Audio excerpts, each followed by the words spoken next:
किन देव तोरा मान छौड़ी बन जो न शर्मा के जान जे कहबी किन देव तोरा मान छौड़ी बन जो न शर्मा के जान लेने बात हमर मानी गे रखबो दिलवा में रानी गे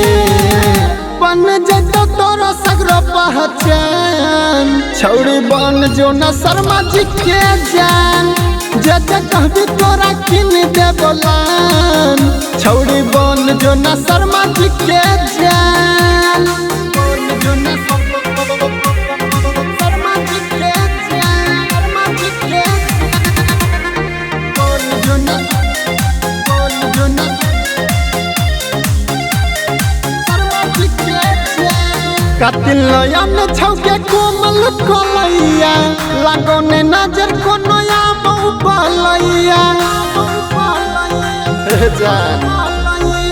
पगला के सोचल पुराई दे के सपना सोना तू हमरा बना लेने अपना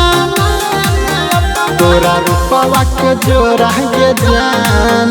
कहीं नहीं छे हम ललियै गे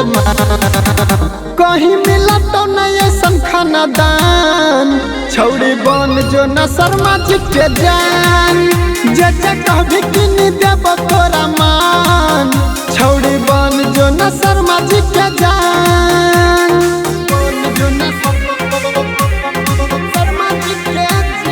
शर्मा के बन जो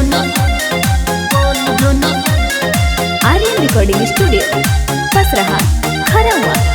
रहबो साथ तोर सातो जन्म गे मम्मी के खाई कहे छियौ कसम गे रियली लव यू देव करनियन मोल बन जाइतौ खास गे कुछो के नहीं हुआ दे तो ये एहसास गे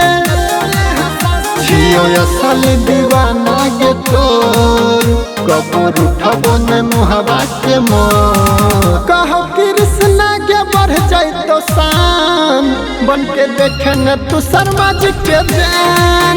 जे कहबी किन देव तोरा लान छौड़ी बन जो न शर्मा के जान।